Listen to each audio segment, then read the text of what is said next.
नमस्कार दोस्तों, मैं सी आर कंसल स्वागत करता हूं आपका मेरे चैनल में जिसका नाम है टेक टिप्स जो आपकी लाइफ आसान कर दें। आज का ये वीडियो मैं लेके आया हूं सभी उन रिटायर्ड कर्मचारियों के लिए जो कैनरा बैंक से रिटायर्ड हुए हैं और जिन्होंने आईबीए की ग्रुप हेल्थ इंश्योरेंस पॉलिसी ली हुई है। समय-समय पर उनको बहुत सी समस्याएं आती हैं। मेरे को भी बहुत लोगों के फ़ोन आते हैं, जिनका मैं टाइम टू टाइम रिप्लाई भी करता हूँ। समस्याएँ क्या होती हैं? बहुत से लोगों के पास अभी तक ई कार्ड नहीं आए हैं। उस ई कार्ड को कैसे मँगवाना है या कैसे डाउनलोड कर सकते हैं हम घर बैठे-बैठे, ये हम आज की वीडियो में सीखेंगे। हम ये भी सीखेंगे कि जब हम हॉस्पिटल के लिए प्लान करते हैं, जिस हॉस्पिटल में हम जाना होता है, क्या वो वहाँ कैशलेस फैसिलिटी मिलेगी या नहीं मिलेगी? अगर कैशलेस फैसिलिटी नहीं मिलेगी, तो क्या मेरे को उसका रिइंबर्समेंट मिलेगा? अगर मिलेगा, तो उसका रिइंबर्समेंट के लिए क्लेम को कैसे दाखिल करना है, कैसे डॉक्यूमेंट सबमिट करने हैं, कौन-कौन से डॉक्यूमेंट सबमिट करने हैं, उन सभी के बारे में जानकारी लेंगे हम आज के इस वीडियो में। तो चलिए चलते हैं कंप्यूटर की स्क्रीन पर। तो दोस्तों, ये कंप्यूटर की स्क्रीन आ गई है। कंप्यूटर की स्क्रीन में मैंने ये रक्षा टीपीए का पोर्टल खोला हुआ है। इसको हम कैसे खोलेंगे? इसके लिए यूआरएल है rakshatpa.com/hospital। पूरा इसका यूआरएल मैंने यहाँ लिखा हुआ है, ये यूआरएल। क्योंकि सबसे पहले हमने ई कार्ड जिनके पास नहीं पहुंचा है, ई कार्ड को डाउनलोड करना है। ई कार्ड को डाउनलोड करने के लिए हमें जाना पड़ेगा रक्षा टीपीए के पोर्टल में। इसको यहाँ से मैं कॉपी कर रहा हूँ, इस पोर्टल के नाम को, एड्रेस को, यूआरएल एड्रेस को। ये मैं इस वीडियो के डिस्क्रिप्शन में भी डाल दूंगा ताकि आपको आसान हो जाए। इसको मैंने कॉपी किया। मैंने जो ये क्रोम ब्राउज़र खोला हुआ था, यहाँ मैंने इसको दोबारा पेस्ट कर दिया। पेस्ट करने के बाद इसको मैंने एंटर मारा। एंटर होने के बाद ये रक्षा टीपीए के पोर्टल पे डाउनलोड ई कार्ड का ऑप्शन आ गया है। अब ई कार्ड को डाउनलोड करने के लिए यहाँ सबसे पहले ये ऊपर 3 ऑप्शंस हैं, corporate details, policy details, claim ID. मैंने क्लेम आईडी के बारे में कुछ नहीं पूछना, पॉलिसी डिटेल्स मेरे पास है नहीं। मैं कॉर्पोरेट डिटेल्स को क्लिक करूँगा, टिक करूँगा। इसको क्योंकि हमारा जो इंश्योरेंस है वो कॉर्पोरेट वाले कैटेगरी में आता है। अब यहाँ हमारा एम्प्लॉय आईडी यानी कि स्टाफ नंबर जो था वो हम यहाँ डालेंगे जिसकी इंश्योरेंस हुई हुई है। यहाँ मैं स्टाफ नंबर डाल दिया। कंपनी में मैं कैनरा लिखूंगा, कैनरा लिख दिया। और यहाँ डेट ऑफ बर्थ जिसका हम ई कार्ड डाउनलोड करने जा रहे हैं उसका डेट ऑफ बर्थ, ये मैं डेट ऑफ बर्थ डाल रहा हूं। ये ध्यान रखना डेट ऑफ बर्थ इसी फॉर्मेट में डालना होगा। अब मैं इसको फाइंड योर हेल्थ कार्ड, इसको क्लिक किया। ये 2 बंदों के नाम आ गए, एम्प्लॉई का और इसके स्पाउस का। अब जिसका भी आपको कार्ड डाउनलोड करना है उसको क्लिक कर दीजिए। क्लिक करने के बाद ये दोबारा देखिए बेनिफिशियरी डेट ऑफ बर्थ, ये डेट ऑफ बर्थ मांग रहा है। मैंने पहले भी बताया था आपको डेट ऑफ बर्थ इसी फॉर्मेट में डालनी है, पहले मंथ, फिर डेट, फिर ईयर। मंथ के बाद ऑब्लिक भी है, डेट के बाद ऑब्लिक भी है, तो इसी फॉर्मेट में हम ये डालेंगे। मैं ये डेट ऑफ बर्थ डाल रहा हूं।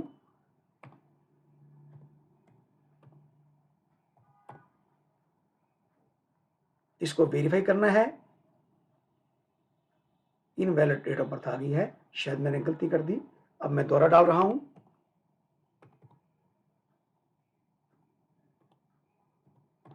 ये दोबारा डाला, ये एक्सेप्ट कर रहा है, ये आ गया सक्सेस, वेरीफाइड सक्सेसफुली। अब यहाँ डाउनलोड ई कार्ड का ऑप्शन है, इसको क्लिक कीजिए।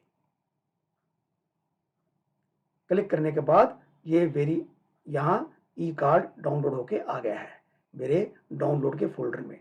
इसको मैं ओपन करूंगा, ये ई कार्ड ओपन होके आ गए हैं।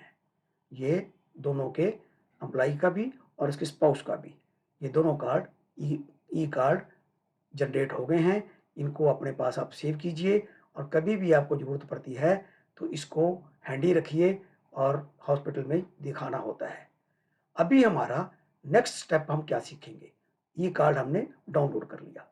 अब हमें बहुत बार जब हमें हॉस्पिटल में जाना होता है, हमें पता नहीं होता कि जो हॉस्पिटल में हम जा रहे हैं, वो हॉस्पिटल नेटवर्क में, कैशलेस फैसिलिटी में आता है या नहीं आता है। उसको कैसे जानेंगे हम? उसके लिए फिर आप इसी यूआरएल में एड्रेस डालिए, रक्षा tpa.com, सिर्फ इतना डालना है। ये आ गया, रक्षा टीपीए का पोर्टल फिर खुल गया है। वही पोर्टल खुल गया है, पहले हम गए थे डाउनलोड ई कार्ड तक, आगे तक बढ़े थे।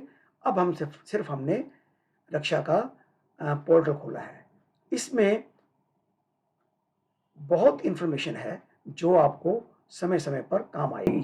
अब मैं यहाँ हॉस्पिटल सेलेक्ट करना चाहता हूँ कि जिस हॉस्पिटल को मैंने प्लान किया है जाने का, वो हॉस्पिटल नेटवर्क में इंश्योरेंस कंपनी के आता है और कैशलेस सुविधा देगा मेरे को। उसको जानने के लिए मैं हॉस्पिटल को क्लिक करने के बाद ये नीचे यहाँ मैं अपने शहर का नाम डालूँगा, न्यू दिल्ली। न्यू दिल्ली यहाँ आ गया है।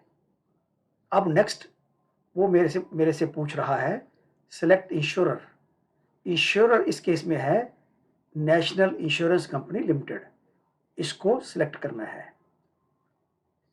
अब आपको न्यू दिल्ली में 25 किलोमीटर दायरा के अंदर जितने भी हॉस्पिटल हैं नेटवर्क में, वो उनके नाम आ गए हैं। आप किसी को भी क्लिक करेंगे, उसका हॉस्पिटल का नाम आ जाएगा। अगर 25 किलोमीटर ज़्यादा है तो मैं इसको 5 किलोमीटर कर देता हूँ, तो 5 किलोमीटर में भी ये हॉस्पिटल आ गए न्यू दिल्ली एरिया में, कि जो ये नाम आ गए अलग अलग हॉस्पिटल के। जो भी अगर आप प्लान किया है किसी इनमें से किसी में जाने का, तो आपको पता चल गया कि ये हॉस्पिटल नेटवर्क में आता है। ये मैप व्यू में मेरे को हॉस्पिटल नज़र आ रहे हैं। अगर इसको हम लिस्ट व्यू में देखना चाहते हैं, ये लिस्ट भी आ गई हॉस्पिटल्स की जो न्यू दिल्ली में 5 किलोमीटर के एरिया में है। अगर यहाँ मैं अब किसी शहर का नाम चेंज कर दूँ, मैं यहाँ इसको लखनऊ कर दूँ,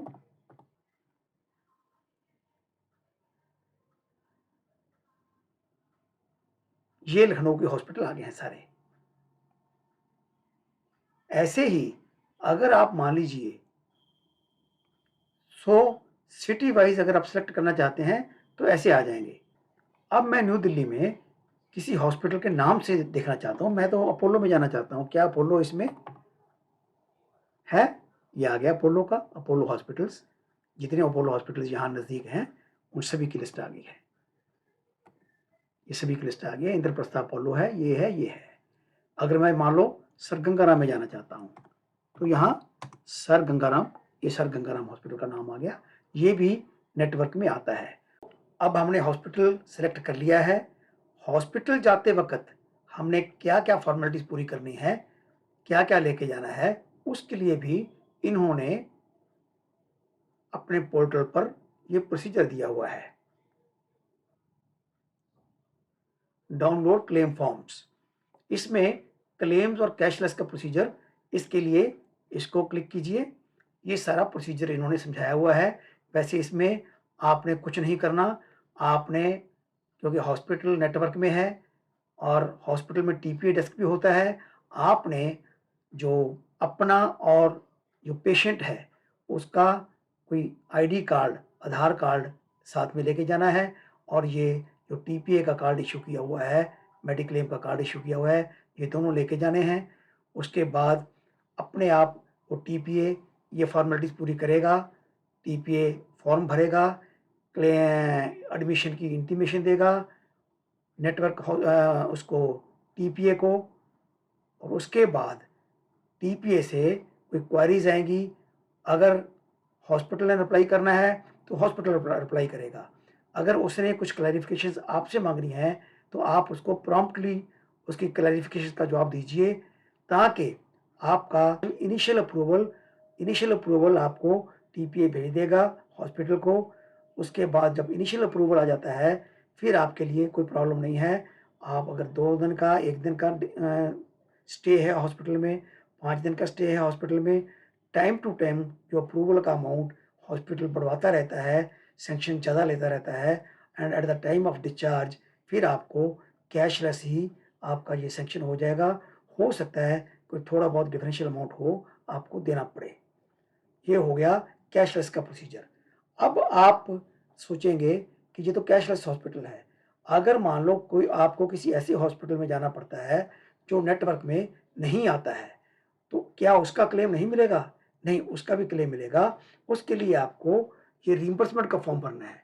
ये रिइंबर्समेंट क्लेम चेकलिस्ट, रिइंबर्समेंट का फॉर्म, क्लेम फॉर्म इंश्योर्ड, ये वाला। ये फॉर्म आप किसी और हॉस्पिटल में दाखिल होते हो जो इंश्योरेंस कंपनी का टीपीए के नेटवर्क में नहीं आता है, आपको डिस्चार्ज होने के बाद, उस हॉस्पिटल से डिस्चार्ज होने के बाद 7 दिन के अंदर-अंदर ये क्लेम फॉर्म भरना है, और क्लेम फॉर्म भर के सारे ओरिजिनल बिल लगाने हैं दवाइयों के, हॉस्पिटल के डिस्चार्ज की समरी लगानी है, और भी जो भी आपकी रिपोर्टें हैं वो ओरिजिनल साथ में लगानी है। ये भर के उनको भेजना है। उनको भेजने से पहले एक बार पूरा का पूरा रीइंबर्समेंट का जो पेपर्स हैं उनको चेक करना है। चेक कैसे करेंगे आप? यहाँ इन्होंने एक चेकलिस्ट दी हुई है, रीइंबर्समेंट क्लेम चेकलिस्ट।